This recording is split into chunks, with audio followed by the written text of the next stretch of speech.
Oh. Okay, as I've mentioned just now, the most difficult bulk of Python is already completed. So that will be the collections and your control statements. Okay, these are two most difficult ones. This topic that we are covering today on functions is relatively easy compared to okay, Ambrose. So while you're here, just mark attendance first. So we record attendance. Ambrose, can somebody just tell Ambrose to mark his attendance?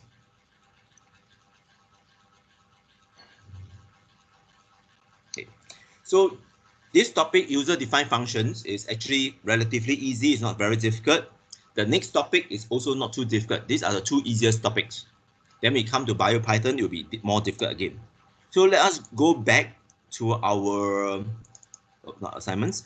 Let us go back to our study guide and take a look. Where are we now?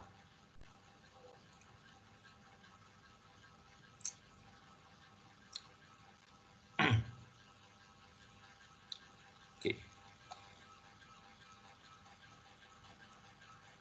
So this is where we are. In fact, you are actually at chapter 3. So today is chapter 3 already. We covered 1 and 2 already. Okay. BioPython is a large topic. So at this moment, we are in week 4. Okay. So I've released the project briefing, and all of you have assigned for your projects already. Next week, there's no class, so it's flex week. Next week, there's no class. Okay. After which, you will submit your assignments already. So far, so good. I'll explain to you how you submit your assignments when we come to week 5. Okay, I will just have a LMS Dropbox. Okay. So technically, we are halfway through our module, in case you have not realized it. Effectively, week 5 is the exact halfway through because there's 4 topics and 4 topics after that. So week 5 is exactly halfway through. Okay. So you have your project brief. You can use some of the flex weeks to do that. Your term break to do that as well. And essentially, you only need to submit in right after National Day. So it's a fair bit of time. Okay. And 27th will be the start of your SIP already. Okay, so let's see who is still not in. 14. Where is my Fong Jun Han? Okay, somebody call Jun Han whether is he going to get in.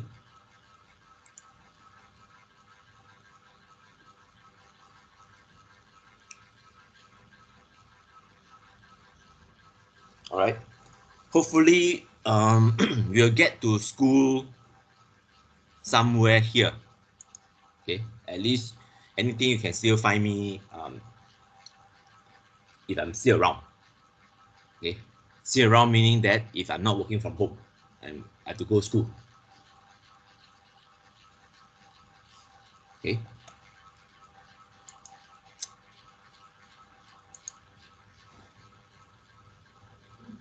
Okay, so any problems so far with the project brief?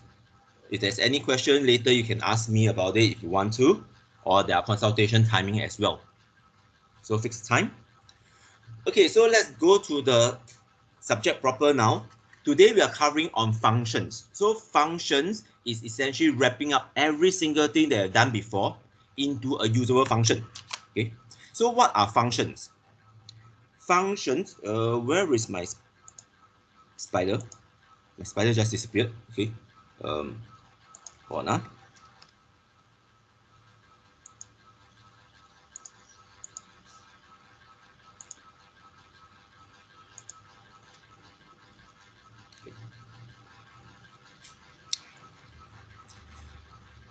So let's talk a little bit about functions. So essentially functions can be user defined.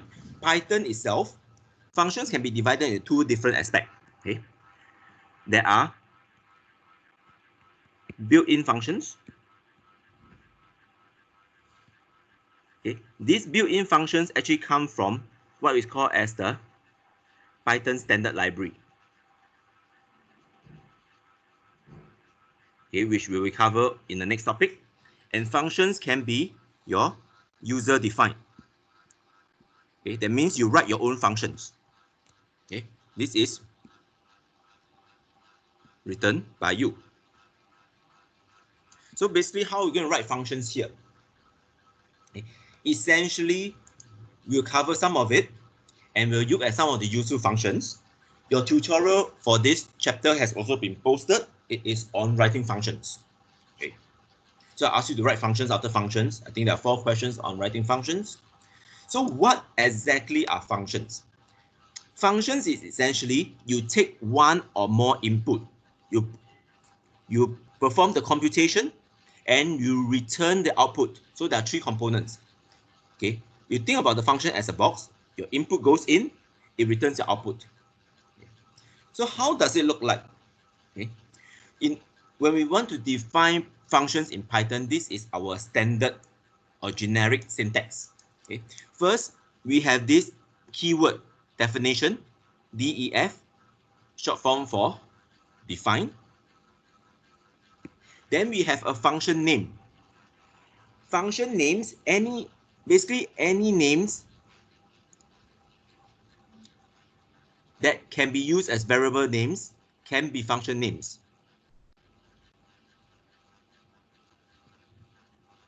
Okay, the same rule applies.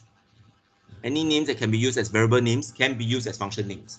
Okay. Then we have input arguments or parameters. One or more input arguments. And you can see here that you have to indent after the define. Okay. This is the body of the function. So this is the body of the function, which is actually all the computation codes. And you return one or more output if you have. Some functions actually never return output. Okay. So how do we convert a math statement into function? So for example, we say that a very simple example will be area of triangle. Okay. Okay, can anybody still remember what's the equation for area of triangle? Hopefully you know that.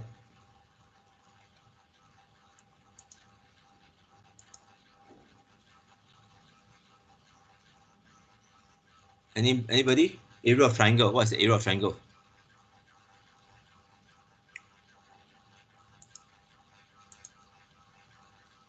Half base times height, correct? So let me just get this thing in lectures. So area of triangle is this. You have your 0.5 times your length, okay, your length times the height. Okay. So essentially, if I were to say that I want to write it more mathematically, I say area triangle. Okay, I will need 2 parameters, which is the length, the input parameters, which is the length. Oops, which is the length and the height. Okay, and the body of the function is 0.5 times length times height. Okay, so this is how we should write it in maths form. Okay, basically you have the length and height, you go into the function of the equation. Okay. So in Python format, we will write this way. You have a define function, define keyword, and you say area of triangle. We also have the length and the height. Okay. Then after that, you have colon. Then you can say that area equals to 0.5 times length times Okay, height, and then you return the area. So this is how you write the equivalent function in Python. So this is in Python. Make sense?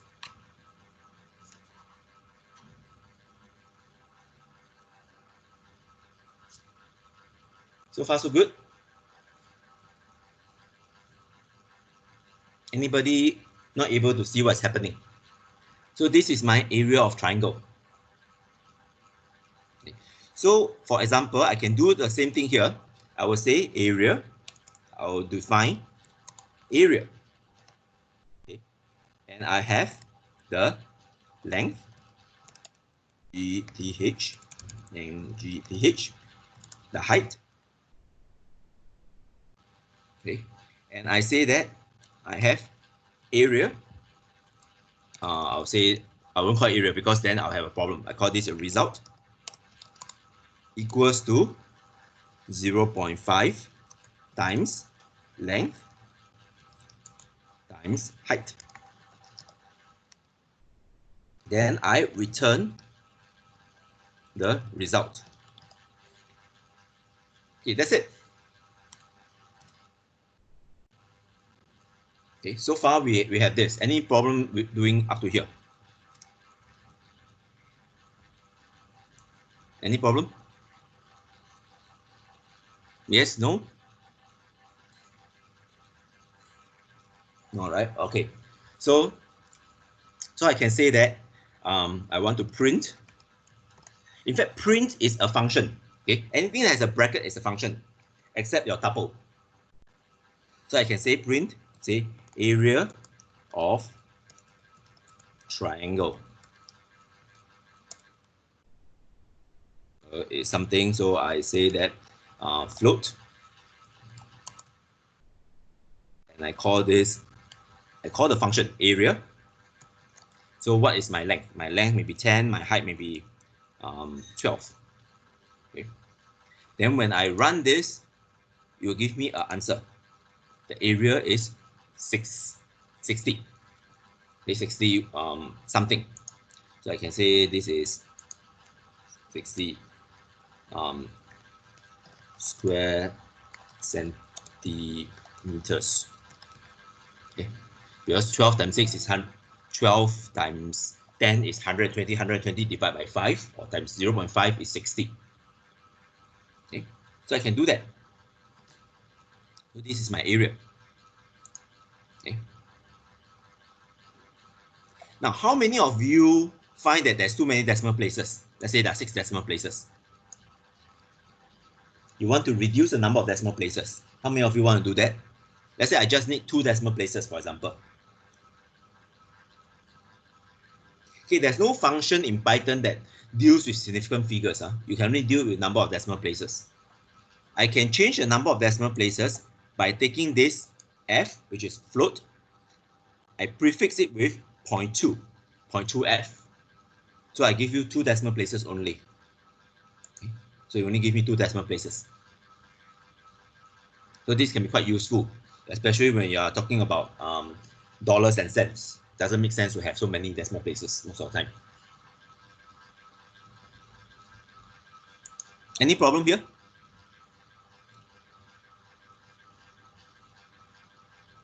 Any issue? Hello? Rebecca, any problem?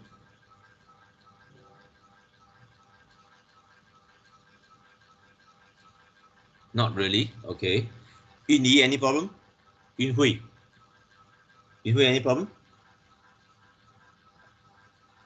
Okay, no. Okay. So let's say I can also use all my the other functions in there. All my the other methods, I can use a if statement. So for example, I can type let's say I have another parameter which says maybe object. Okay. What is the type of object I want? So if I say that, or if object, and I put in lowercase, equals to triangle.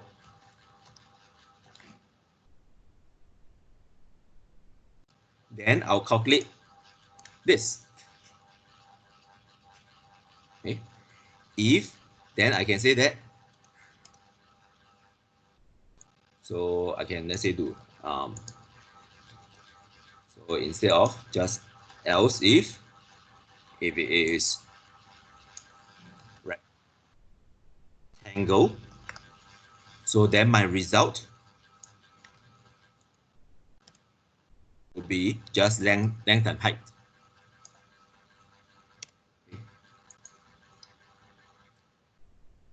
Now, do you think if I run this function, run this script, will it give me a correct answer?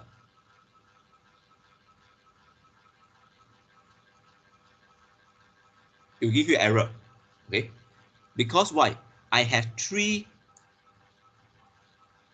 my parameter has 3 items, but I only give you 2 items, so it will give me an error. Okay, see, it actually tried to put it in, but it says that the positional height is missing, so it puts 0 into object, 12 into length, so my height is missing. Okay. However, let me just shift the height, the object to the end.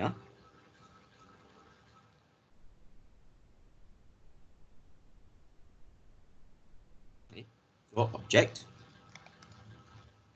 This will still give me an error, right, Rebecca? No problem, because I'm just shifting the position. So now you're telling me that the object is missing. Right, you tell me that positional object is missing. Any issue with this error? Jasmine? Jasmine? Jasmine? Wa? What does wa means?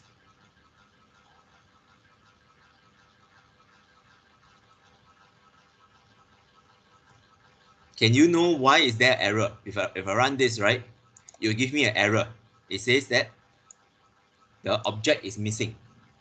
Do you know? Object doesn't exist yet, correct? It's not the object doesn't exist yet because I have 2 parameters here, 10 and 12. But then the function expects the third one. So basically, what is the third one I'm supposed to give it? Okay, Python doesn't automatically allocate something that's missing. Make sense? So what I need to do is to have the third parameter, which is called triangle. And it will work. So these 3 items actually goes into these 3 items. It's kind of a one-to-one. Okay, so now it will work. Gives me the same thing. So far, so good?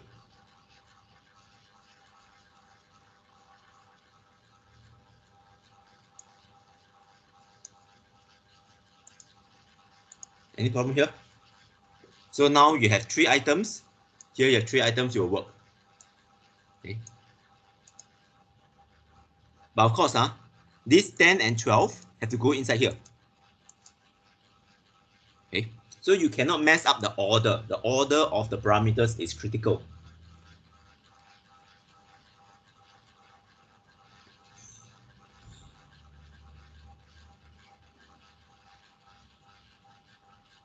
Okay, so in a similar example, let me just go to my whiteboard again. In a similar example, I can show you something that looks like this. If I have a function that says xy equals to x plus 3 plus y plus 4. Okay, so if I write down f is 2 and 6, what will be my answer?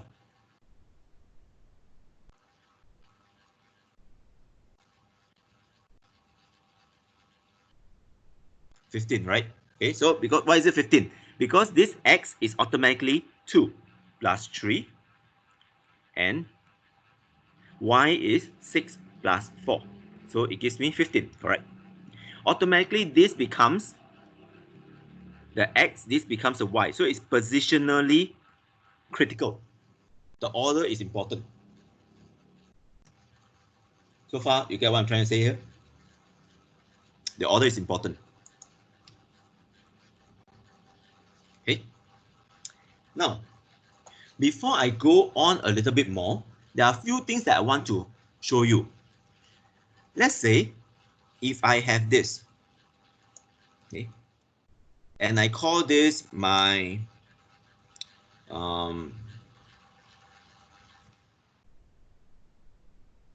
calculation, okay, equals to this. So I can put inside, this is the calculation. This will work, no problem, right? Because I'm just assigning the answer to this thing called calculation and it puts inside here. So if I run it, again, no problem, it works. But what I want to show you here is, can I actually print, let's say, the height? Well, can it do it? Do you think it will give me an error or don't give me an error? If I run this script again.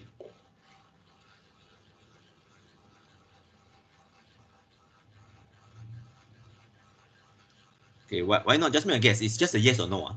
So, Lionel, why not just make a guess? Will it give me an error? Up to line 16, there's no error, but does line 18 give me an error? So, Lionel, try. It's just error. It will give you an error. Okay.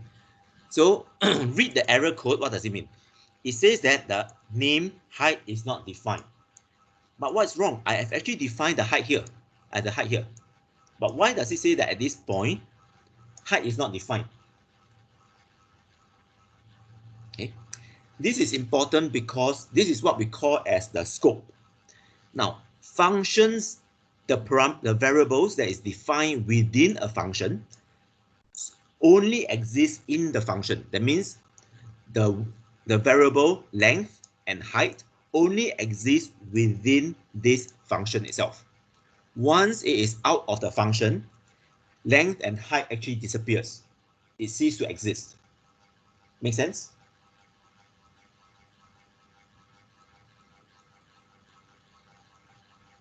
Understand what I'm trying to say? So basically, this length and this height, the so-called the variables, these variables, length and height, only exist within the function. Okay. If and only if they are defined in the function. They are defined within the function.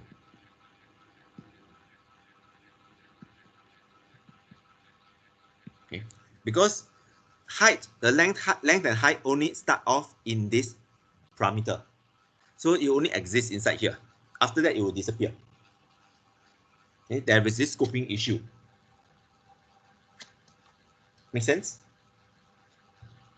So which means that after this function, you can use the variable height and length in another function. It will not interfere with each other. So far, so good?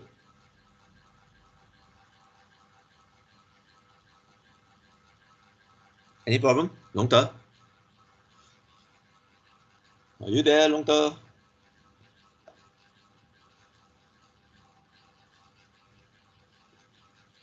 Long Te, are you sleeping?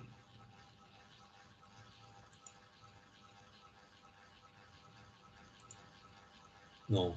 No means you're no problem or you're not sleeping.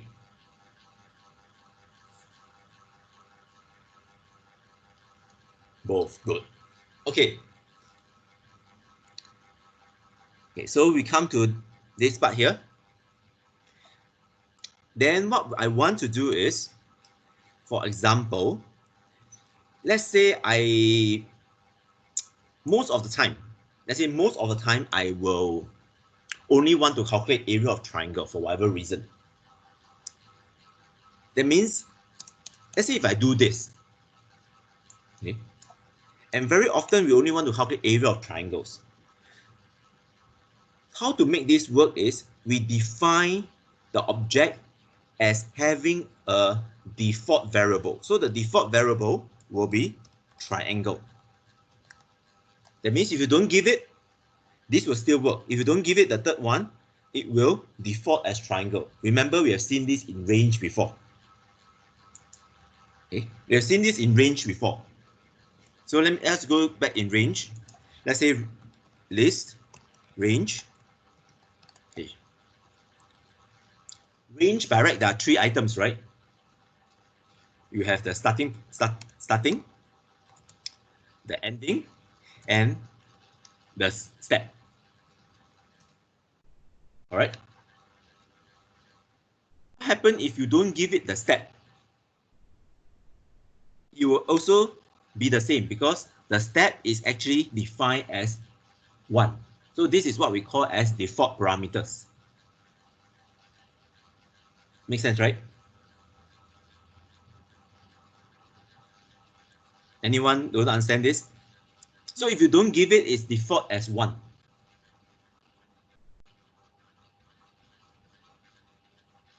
Okay, so which means that actually my range function is actually defined something like this. Range function, I have the start, end, and a step, which is I define as 1. Something that looks like this. Okay, and that's exactly what I'm trying to do here. So far, so good. Just erase this, otherwise give me error. So I don't need to define the triangle, the word triangle on the object. It will still work because if it's not giving anything, it will default to triangle. So it gives you the same. Okay. However, if I want to calculate the area of, let's say, rectangle,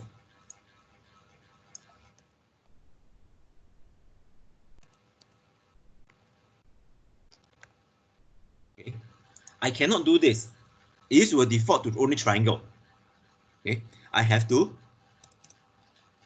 change the third item from object, from triangle to rectangle. Okay. Only then you will actually use it, otherwise you give me triangle. This is what happens. Okay. So this is what I have. Oops, what did I do? No. Let me get out of here. This is the debug. Debug file. Stop my debugging. Okay.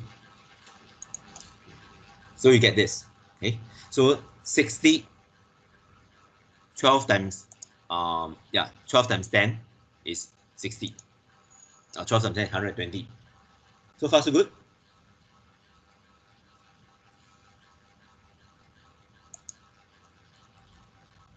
You can use list, you can use your loops, everything inside your functions. Okay. So function is actually very versatile. Okay. At the very least, you understand how a function works. Okay. And we can call a function from the outside. So why do we use functions? Okay. Now, the reason why we use function is first, it's reusable. Reusable simply means that you write the function once,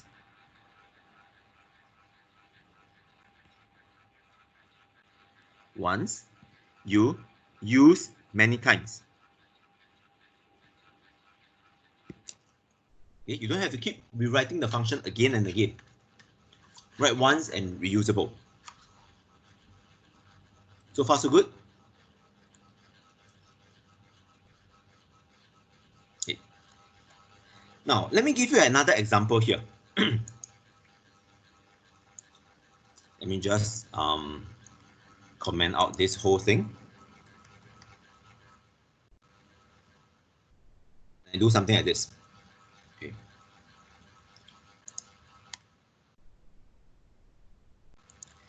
let's say I have a function. Let's just use a regular maths thing.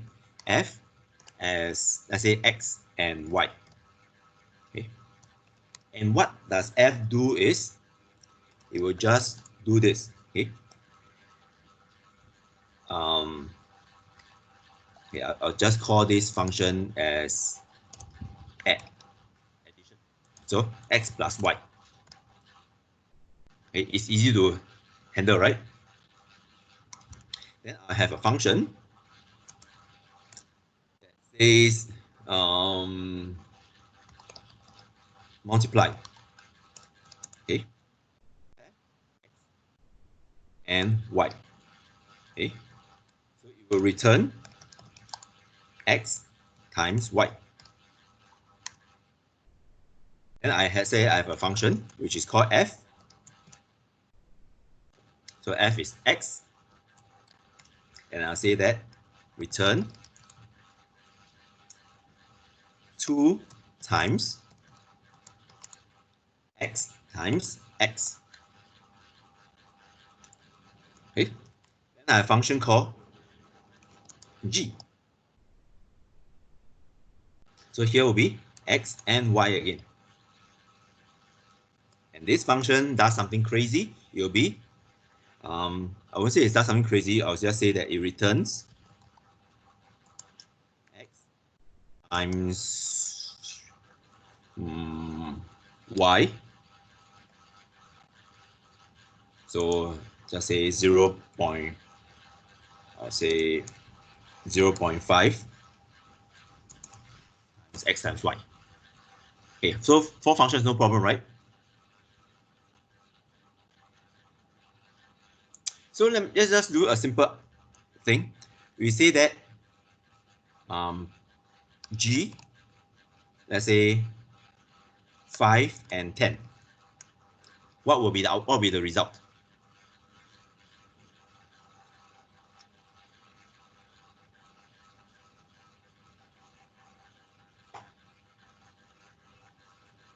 If I run this code, what will be the result?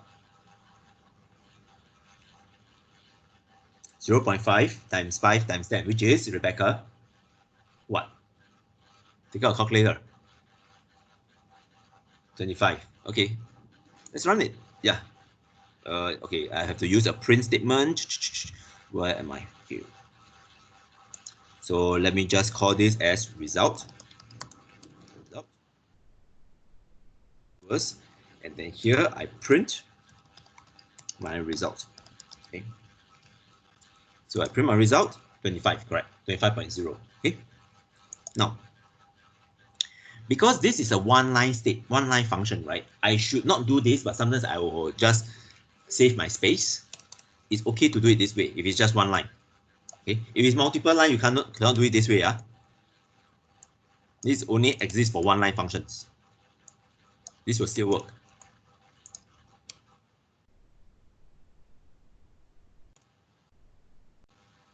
Okay, this will still work. 25. So the question is, can I actually do something that looks like this? Can my parameter 5 and 10 be actually the output of another function? That means I do this. What will be the result then?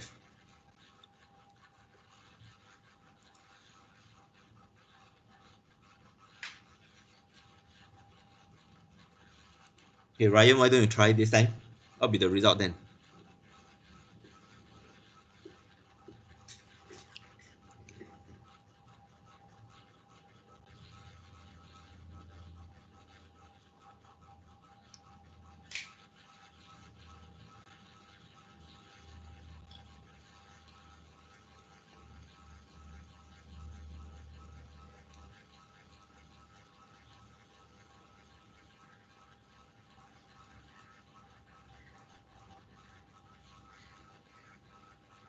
Anybody want to help out? Take out a calculator and try out. This will be equivalent to this. Will be G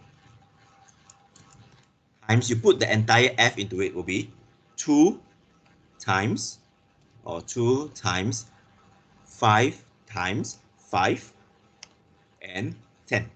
So you solve one at a time. So it's 120, 250. Okay, so 150, correct. So it tells you that there is no limit of how you can wrap up functions. Okay? There's absolutely no limit of what you can do. But please do not do this so that you don't kill yourself. Okay? I can do, which means I can do something as crazy as this. I can do G, 10, and 6.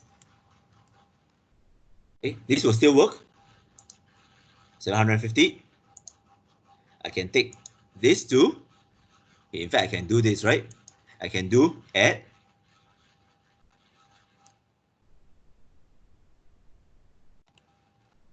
three.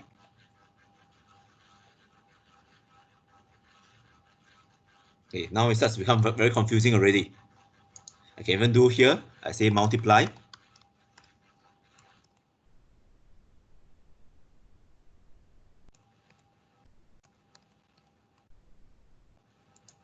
Now it starts to becomes rather incomprehensible. But it will not, it will still give you an answer. Okay, if you work out, it will give you the correct answer. That means you do the innermost first, and then you slowly expand to do the outermost. So far, so good? Any problem?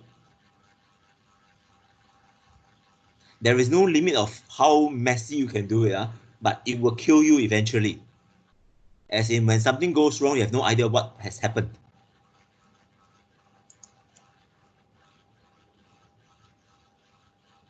Make sense?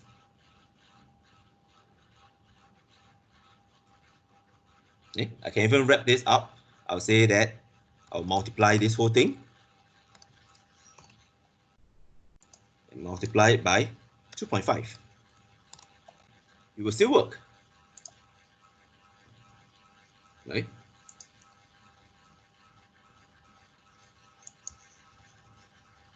Multiply by 2.3. Give you a decimal place. Okay, it will still work. But as you realize that if I ask you to do this on a calculator or do it by hand, I think most of you will take more than 5 minutes to do it for me. Makes sense, right? So don't end up in a trap that looks like this. It may look sophisticated, but it's not elegant. Okay, if I mistype in something, I have no idea what has gone wrong. So try not to do something like this. It is computationally correct, but doesn't mean that it's logically and schematically okay for you to do it. Okay. The next reason of function is this thing called abstraction, abstractable. Okay. So basically what it does, it means is any function, let's say I say for any function, all you need to know is what are the input, what the function is supposed to do,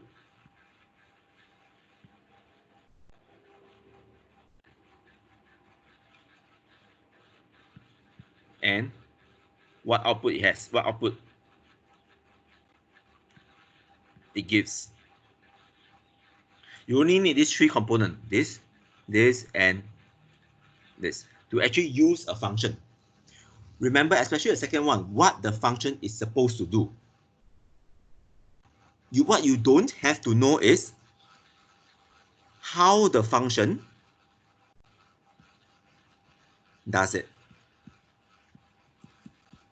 This is a question that you actually don't need to know.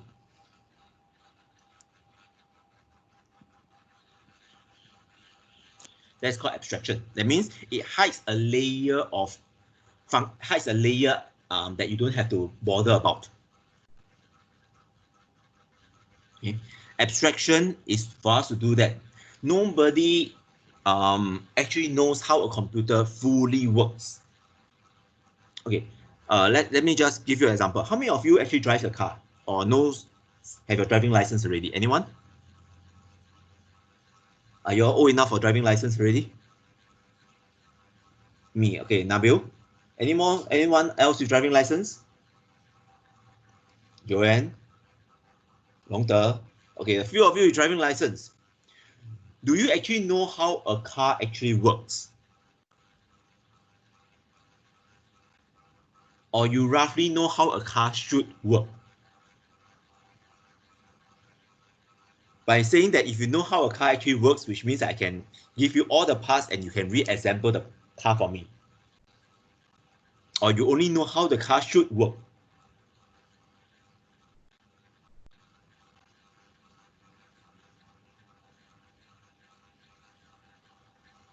Okay.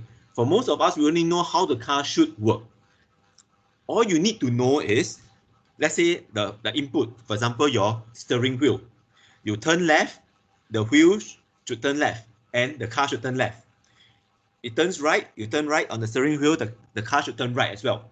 You don't need to actually know how the input from your steering wheel goes to the output of the wheels on the car, especially for power steering. That's even harder to understand. Make sense? You just need to know how the car actually supposed to work, how the steering wheel is supposed to work.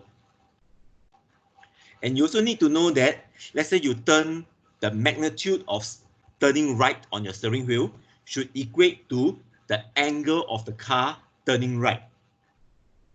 There must be some proportion. Make sense, right? Yes, no? You don't have to know how the mechanics of the transmission works. That's what we mean by abstraction. Yes? No? Somebody reply.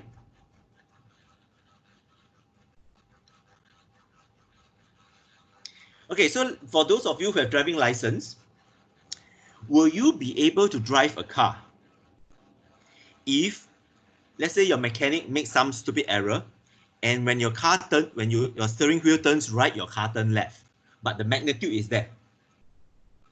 That means it's the opposite direction of a steering wheel. But let's say you turn one round of your steering wheel to the right, your car turns left to, let's say, 30 degrees. You turn 2 rounds to the right, the car turns left to, let's say, 50 degrees. Will you still be able to drive this car?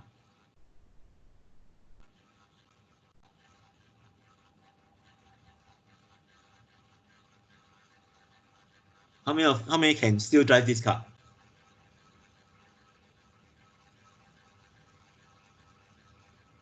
That means what you turn on the steering wheel versus the car turning left and right is different. You turn right, the car turn left, but the magnitude is the same. Can you still drive this car?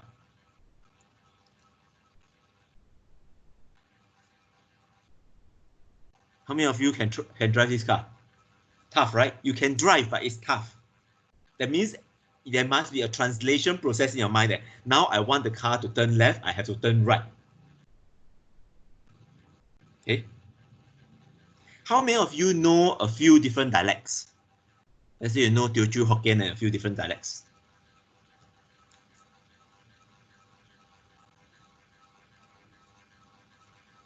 Okay. If some of the dialects you are not used to it, you find that it's very hard to converse because there's a translation process in your brain. But at least you still can drive a car. What makes a car undrivable is the magnitude actually is changed. That means it's, let's say, inversely proportional. Okay? Even the direction is the same, is inversely proportional. Then you cannot drive a car. That means, let's say you turn one round of the steering wheel to the right, the car actually turns to the right 50 degrees. But you turn 2 cycles to the right, the car only turns right at 20 degrees. Then you make the car undrivable, because it takes far too much effort on your effort. Now, similarly, when we use this function, let's say we use this simple function, we say print. I want to print my name. What actually goes into this print statement in order to get my name out is actually a very, very long process. For example, how does the characters get into the memory of the computer? How does it get into the video memory of the computer? Then how does your GPU actually writes it out in the correct order? So it's a very, very long process. Okay? Nobody actually knows what happened. Okay, I learned that before, but it's actually very, very tedious. It takes more than a semester to learn what is going on. Okay, that's why abstraction is very important. Now, if you have read your project brief, your project is essentially how do you write functions. I'm asking you to write functions to do certain things. Okay, although the functions may require a lot of BioPython functions as well. Okay, so we look at some of the examples. So how do you calculate the GC content of a sequence and how do you find the stop codon? Okay, one of the, in fact, this is already part of the tutorial question.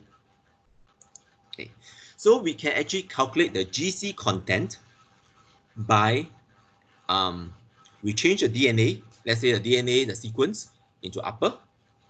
Then we calculate the count of C plus count of G divide by the length of the sequence times 100%. Okay, so let us get this up. We need this, and just bother this. So let me get to here. Okay, I will just ignore this whole part first. Okay.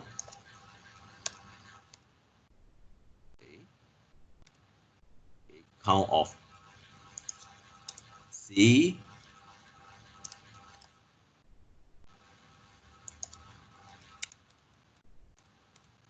and G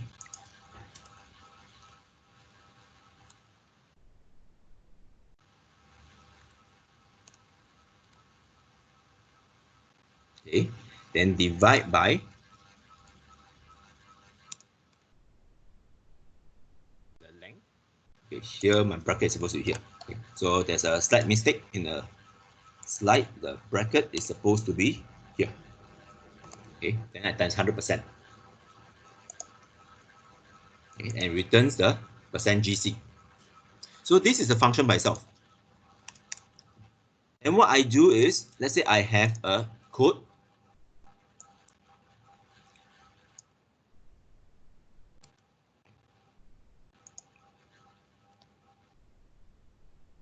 And I want to calculate the %GC of this. Okay, that's the answer. And it just basically gets the change the DNA into upper sequence, capitals, and then you will calculate the GE and C, divide by the length of sequence. So this %GC, and it returns out the value. Okay. So what happened is if I have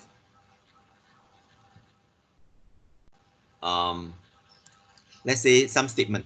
Okay. So this is actually documentation, which I say that I will say this function calculates %GC of input. In a lot of functions, for example, I want to say print. Okay, print. I want to, if I, for example, I say print, and I do not know what is inside, right, all these variables. In the older version, it's very hard to find out what's all these things. So I will use the function called help to actually wrap the function here, and it will actually give me the value. So in order to get this text, I can also use help to say %GC, GC. So this is actually what I've written in, which is exactly this statement here. So the documentation is actually quite important. Okay, the documentation actually helps you to read a lot of different codes. These are for human to read, okay, not for a computer to read. It's actually a documentation line. Okay, although I purposely remove all the documentation inside the assignment, your individual assignment, because otherwise the documentation will tell you everything already.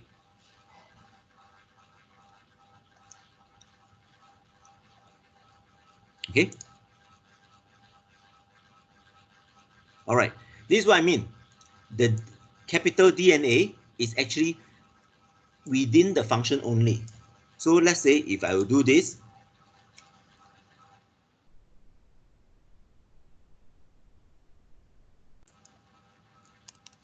and I call my function, which is this. Okay, I have 24 point something percent, 24.11% GC content, but the variable, the capital DNA, is not there anymore because it's out of the function. Even the small DNA, the small letter DNA, is not there anymore because it only exists within the function. I start to define it based on the variable. Okay, so this will not be there. Make sense? Any problems so far?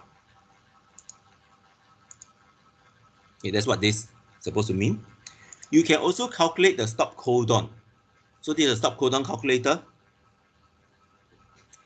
Okay, what I want you to do is to look through the code of this stop codon calculator. You should be able to understand what it does. Okay, it's a long code. Now you should be able to understand what it does. Okay. Why not you take this and try to decipher it yourself? Decipher up to 12. Okay, so slide number 11 and slide 12, see whether can you decipher it. How does this stop codon as locator works?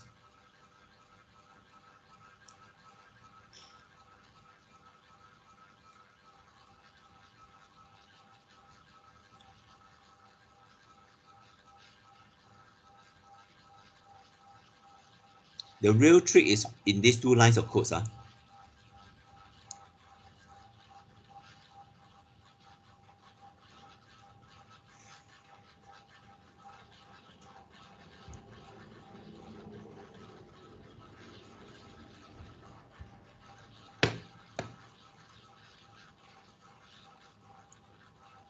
Okay, any problem?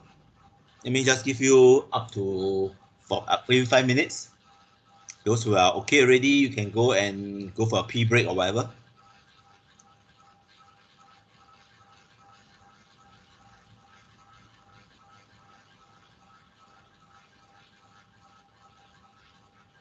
Once you're okay, let me know that you're okay.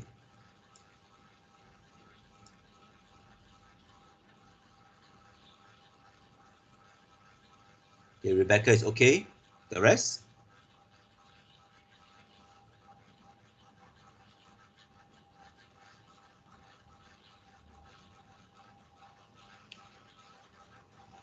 Junhan, are you all right?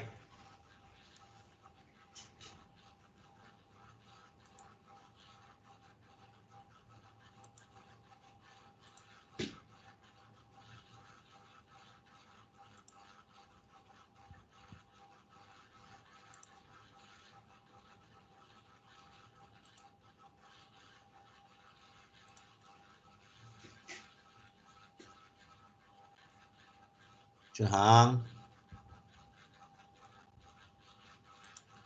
Johnson, okay? Hazel? Johnson, all right? Okay. Chloe, how about yourself? Do you understand how this code works first? Chloe? Okay, good. Okay, just wait for a few more minutes. You can take a short break as well.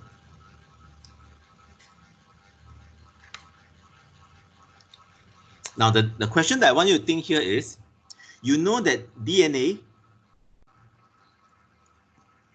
has 3 frames of translation. correct? You learned that in your molecular biology already. Make sense? So this code here, which frame is it using?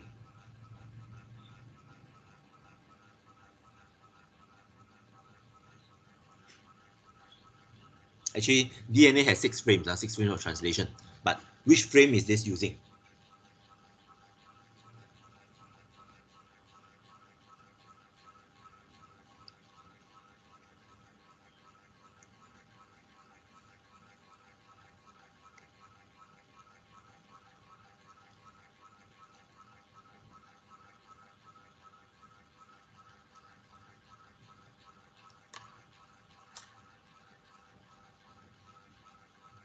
Okay, let's get some answer by 2 o'clock.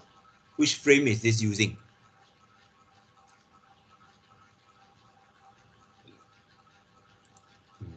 Who have not answered anything today? Yifang. So let's see. Which frame is this using? See,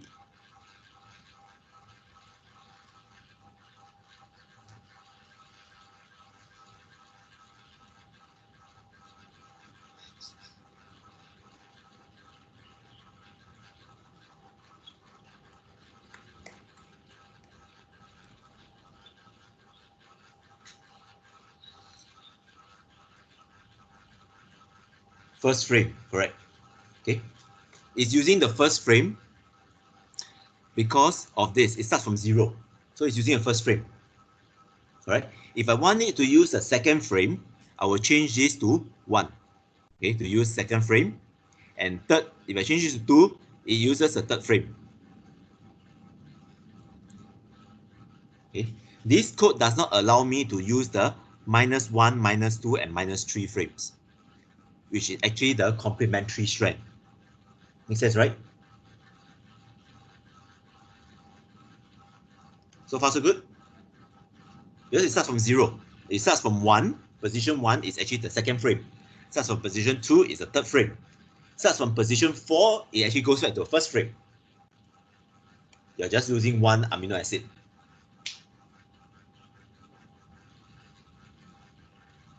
So far, okay?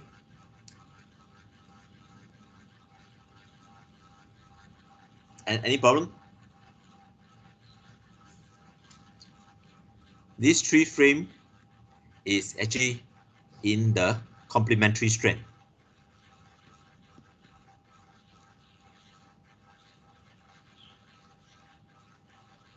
Okay. Yes, Ivan is correct.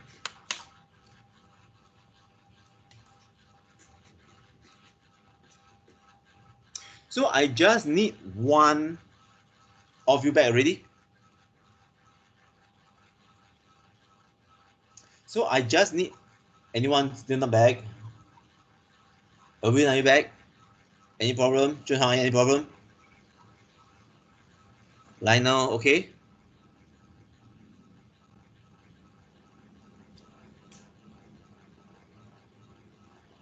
Nabil, all right?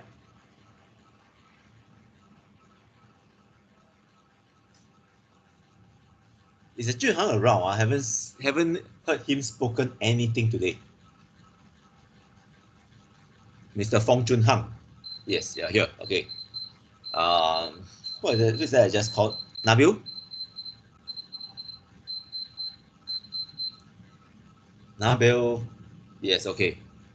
So if I want to be more effective, rather than writing 1 frame for each codon finder, I can actually use it to add the frame. Okay, I just need to change this instead from 0 to use the frame. Make sense, right? Then I can state that I use a different frame. Okay, so different frame will have different stop codons. This can be very useful. How do you add 1 more variable or 1 more parameter so that you change the behavior of what you're trying to get? Okay, then you write three codon locator for three different frames, which is very troublesome. Okay, with a bit more effort, you can even do the -0, -1, and -2 frames. Okay, you just have to get this and do the complement, the reverse complement. Okay, so this is exactly what I do. Remember my default value. I can have a default as 0, which is exactly what I do for my triangle. Remember, I default it to triangle. Yes, I default it to triangle. So I have the frame, I default it to 0. That means if I don't give anything, it will be the first frame.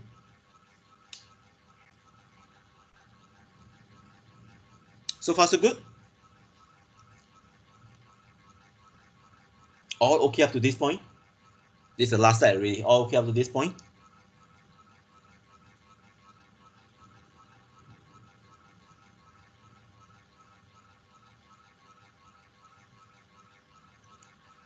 Hello, anybody not all right? Long Te, are you okay?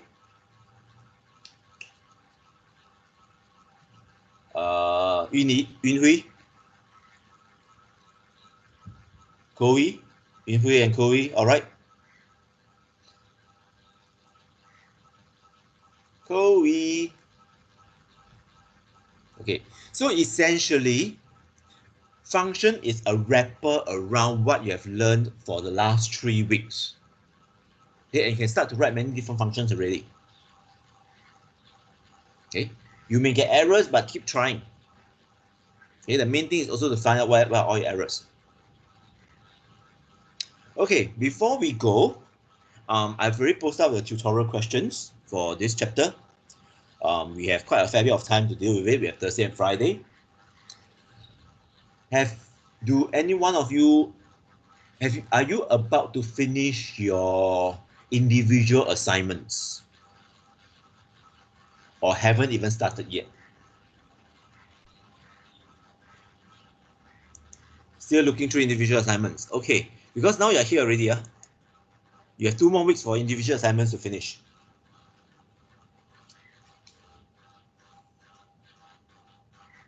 Okay.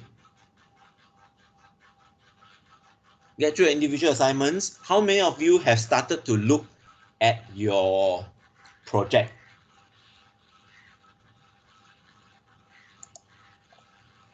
Project. Let's see, this is a project brief.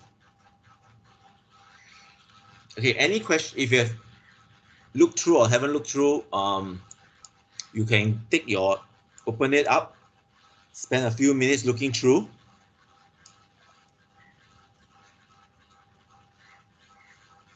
Are there any glaring questions first? That means you do not know what you are supposed to do. You do not know how to write. Like this, please go and read the papers, okay? Let's see, who is in what topic? Let's see. Topic 1, Rebecca, Johnson, Jasmine. Okay. Ryan, you're doing 2. Lionel, Long Te, you're doing the peptide, dipeptide. Okay. Ambrose, Hazel, Yifang, you're doing the palindromics. Nabil, Erwin, Junhang, you're doing the invariant genes. Okay. Phylogeny will be Yunhui, Joanne, and Chloe. Okay, good. Speaking of which, Chloe, any issue? Joanne?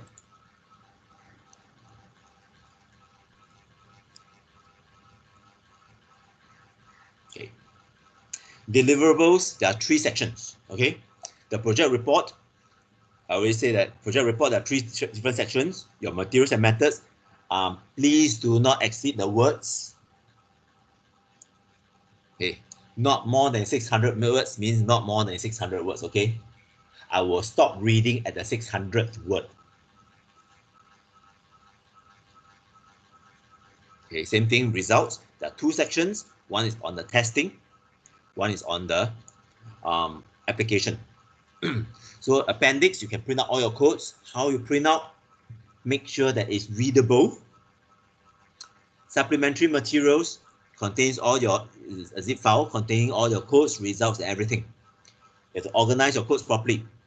There also must be instruction on how to run your codes. That means you don't give me a whole pile and I have no idea how to run your codes. This is an important way to keep track of your own work because remember,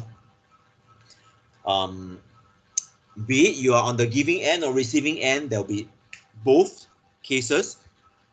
There'll be people who give their codes to you and you have to be the one taking over the project. Let's say if you do SIP or you do your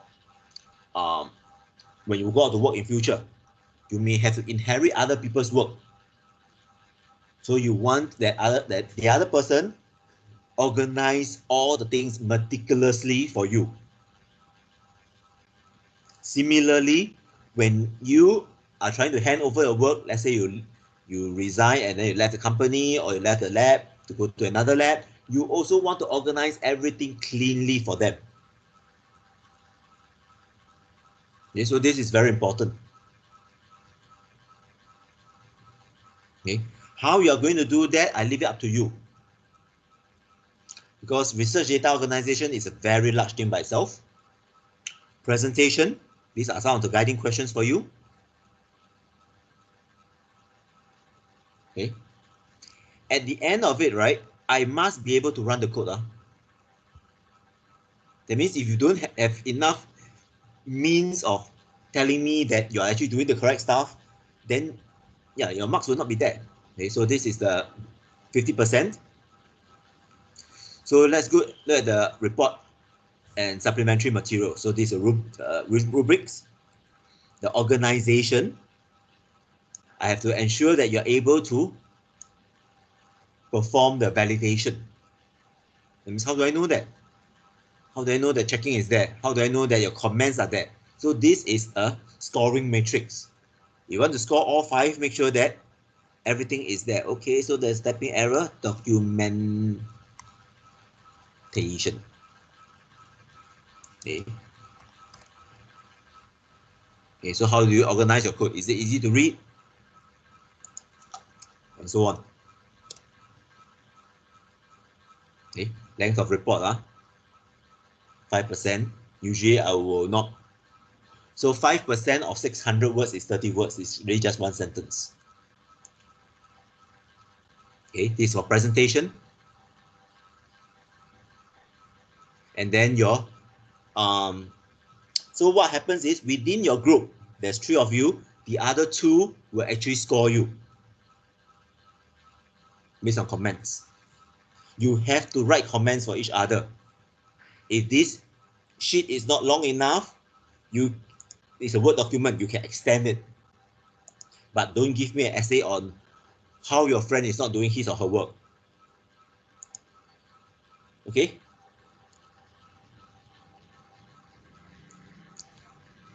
You also don't have to give all the good comments. I do want at least one good comment. Okay, I do want to have at least some negative comments as well. Okay.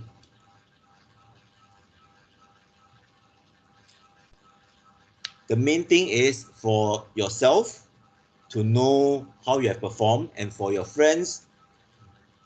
So it's a very simple thing. If there are areas that your friends cannot handle you, this will be a very important time to take note before you go to your SIP and MP project.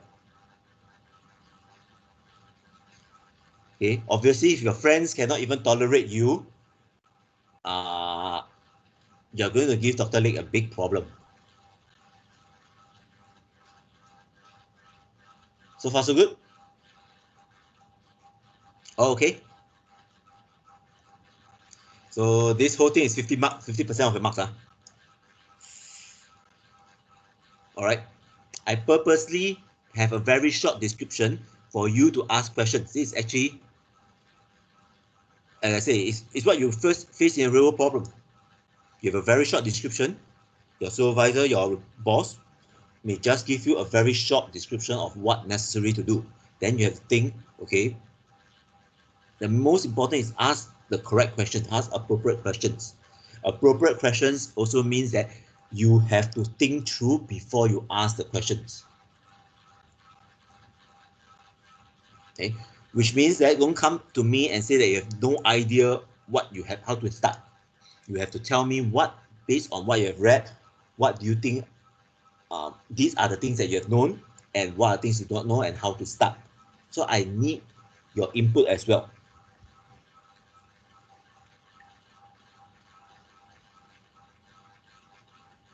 All right. So you can ask your friends. You can. That's why you have to discuss among yourself. I'm sure all of you have been through questioning sessions that when your classmates or whomever asks a question, the first thing you do is to roll your eyes. Now, if you do that, that means you're not discussing and not helping each other. Okay. So if you ask those type of questions in your SIP, right, your supervisor is not going to be very pleased as well. Okay. So you have to kind of build yourself some credentials in the first place. Okay. All right. Any problem for today?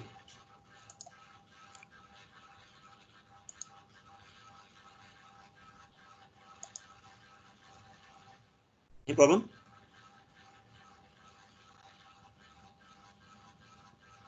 Okay, so that's all for today. And let me just close this. And what I will do is I will lectures here. What am I doing? Response. I will give you this script.